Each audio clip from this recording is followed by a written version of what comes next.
একটু উত্তরে মা সাইরা নার্সিং হোম, উনি হচ্ছেন মালিক যিনি এসছেন, এবং JHR সিরিয়াল মাদ্রাসার শিক্ষক, প্রধান শিক্ষক উনি এসছেন। ওনাকে আমি বেশিক্ষণ নয়, মাত্র কয়েকটা মিনিট 10 মিনিটের জন্য আমি কিছু বলার জন্য অনুরোধ রাখছি।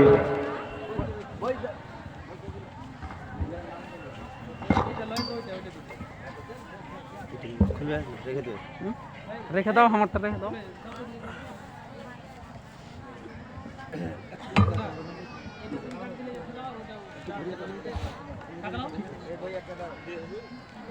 আসসালামু আলাইকুম ওয়া রাহমাতুল্লাহি ওয়া বারাকাতুহু। ইন্নাল হামদালিল্লাহি নাহমাদুহু ওয়া নাস্তাঈনুহু ওয়া নাস্তাগফিরুহু ওয়া নু'মিনু বিহি ওয়া নাতাওয়াক্কালু আলাইহি ওয়া না'উযু বিল্লাহি মিন শুরুরি আনফুসিনা ওয়া মিন সাইয়্যাতি আ'মালিনা।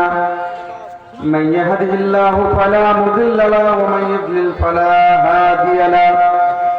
وأشهد أن لا إله إلا الله وحده لا شريك له وأشهد أن محمدا عبده ورسوله أما بعد أعوذ بالله من الشيطان الرجيم بسم الله الرحمن الرحيم وما لكم لا تقاتلون في سبيل الله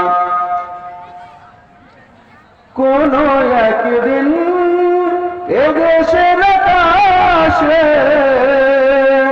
কালেমার পতাকা দুলবে, সেদিন সবাই খোদাই বিধান পেয়ে দুঃখ বেদনা ভুলবে। সম্মান জানায় আজকের সভার সভাপতি মহাশয়কে, উপস্থিত ইসলাম দরদি, দিন দরদি ভাই সকল ও পর্দানাসীন মা ও বোনেরা, আজকে আমি অত্যন্ত সুন্দর এক পরিবেশে, সুন্দর এক মাহফিলে নিজেকে দুটা কথা বলার জন্য সুযোগ পেয়েছি।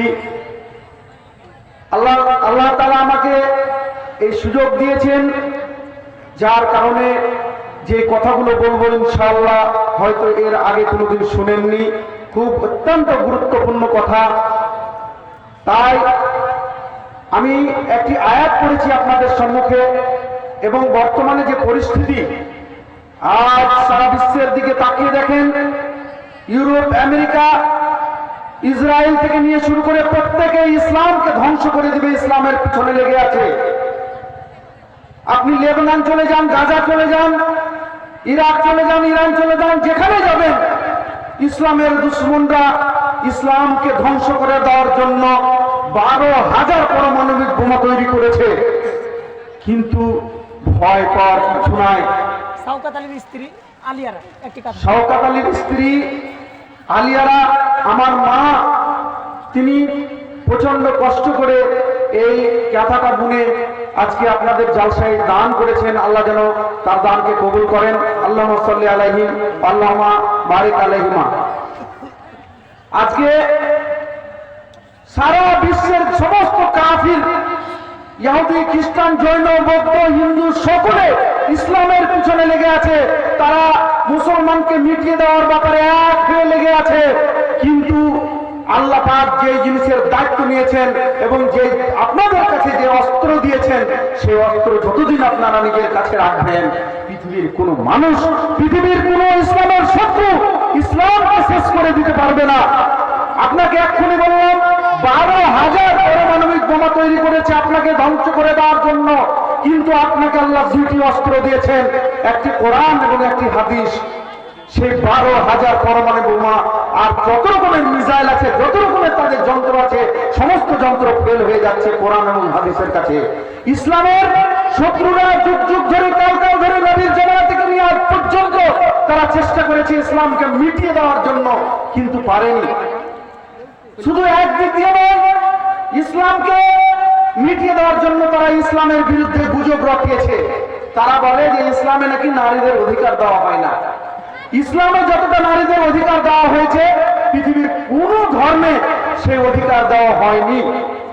আপনারা বলুন, তারা বলবে যে কি নারীদেরকে অর্ধেক ভাগ দেওয়া হয়েছে, পুরুষদেরকে ডবল ভাগ দেওয়া হয়েছে, এটা কেন নাইনসাফি করলো মেয়েদের সাথে? আপনারও সাময়িক প্রশ্ন জাগতে পারে, মেয়েদের জাগতে পারে প্রশ্ন যে হ্যাঁ সত্যি তো, এ তো আমাদের মেয়েদেরকে নাইনসাফি করা হয়েছে। ছেলে পাবে 2 বিঘা, মেয়ে পাবে 1 বিঘা।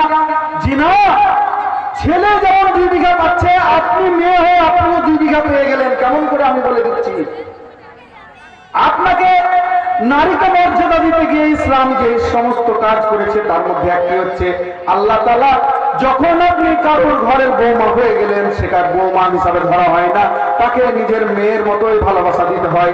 আর যখন কারোর মেয়েকে আপনি নিজের বৌমা করে নিয়ে আসলেন, নিজের মেয়ের মতো ভালোবাসলেন, তখন ওই বৌমারও একটা ভাগ হয় কিনা বলুন দেখি। তাহলে আপনার ছেলের একটা ভাগ, আপনার বৌমার একটা ভাগ, আর আপনার মেয়ের একটা ভাগ, 3 ভাগ।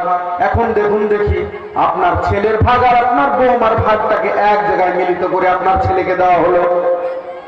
আপনার মেয়ে 1 ভাগ এখানে পেল, একবার কারুর বাড়িতে যখন বৌমা হয়ে গেল সেখানে 1 ভাগ পেল, তারও ডবল হয়ে গেল কিনা বলুন দেখি।